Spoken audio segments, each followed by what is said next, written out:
So I don't know if this is going to be a life lesson or a spiritual lesson. I don't know. But I think it's definitely going to help somebody out. So I'm just going to share. Now, I don't know, again, who this is going to help. But I know that this is going to help somebody. So for me, the physical representation of money, for whatever reason, I am much more responsible when I have a physical representation of bread, currency, money, whatever you want to call it.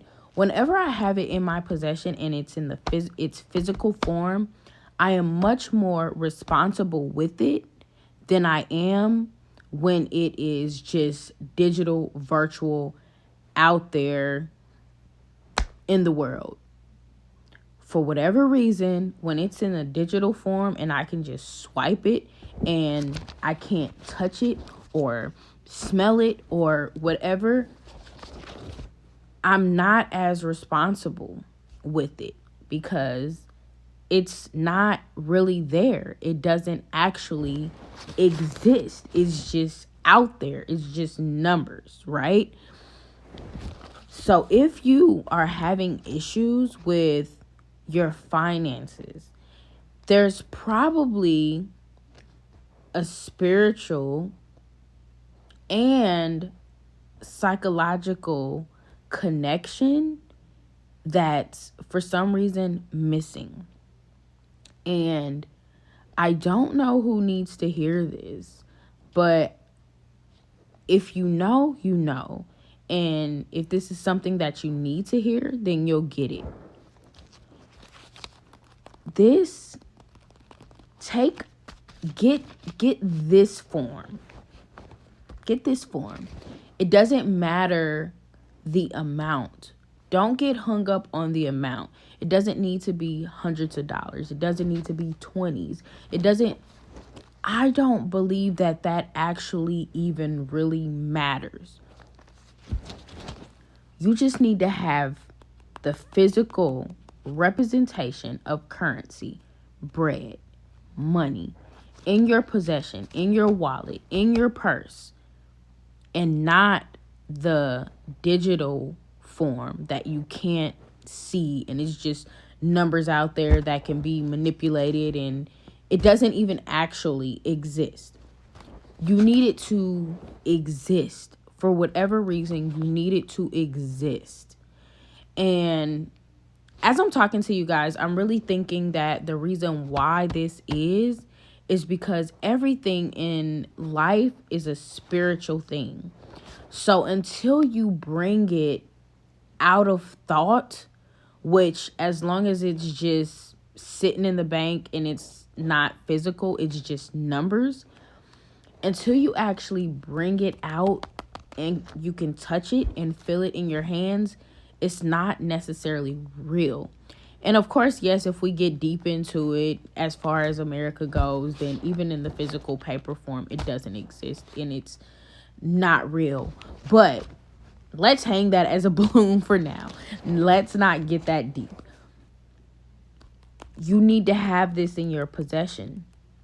Because if you have it in your possession as far as your manifestation goes, and I think manifestation has really gotten a bad rap, but when you have physical bread, money in your possession, you're going to be much more responsible with it because it actually exists now. You've pulled it out of thought, out of virtual, out of spirit, into the physical world. It's in the physical realm. You can feel it, you can see it, you can smell it. It exists.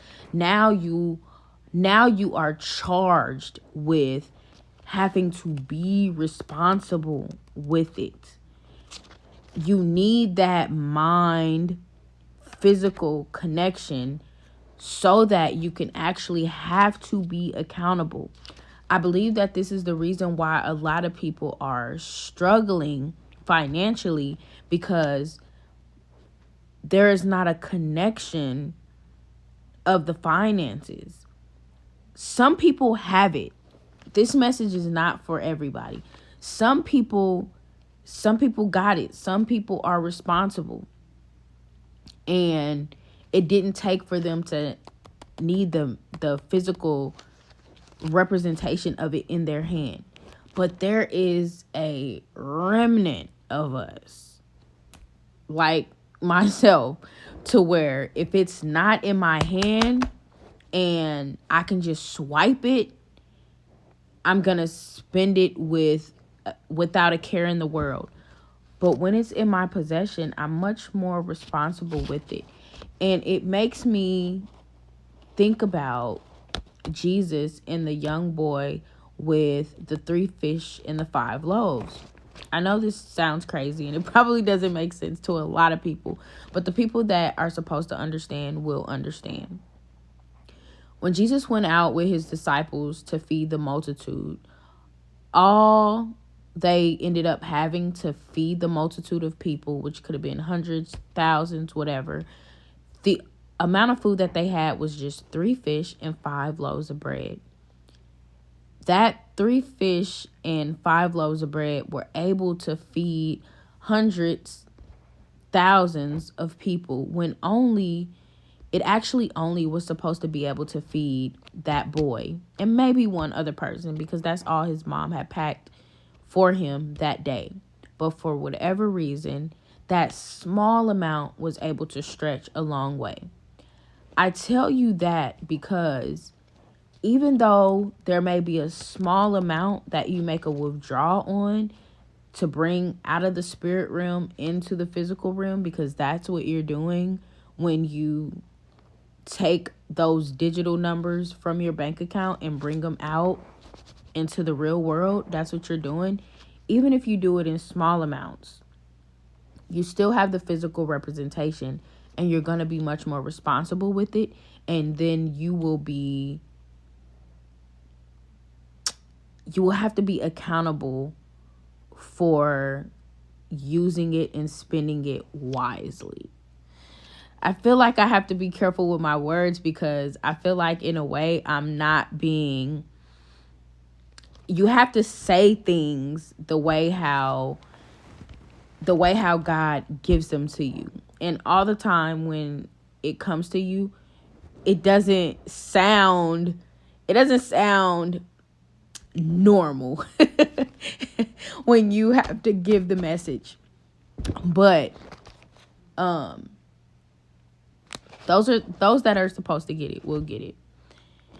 Long story short, in its simplest form, your money that is digital, just sitting in the bank, is still in the spirit realm. And in order to possess it, you need to actually possess it. So by actually possessing it, some people never make withdrawals on their money. They just simply work, send it to the bank, and pay bills. Work, send it to the bank, pay bills. And as a result, you always end up with more month than money. If that is you, make a withdrawal, and the money that you are supposed to pay your bills with, eat with, whatever is within your budget, withdraw it, get the physical form of it, and you will spend it more wisely. I don't know who needs to hear that, but if the Holy Spirit has been nudging at you to be more wise with the way how you handle your finances, maybe this is for you. Hope that helps.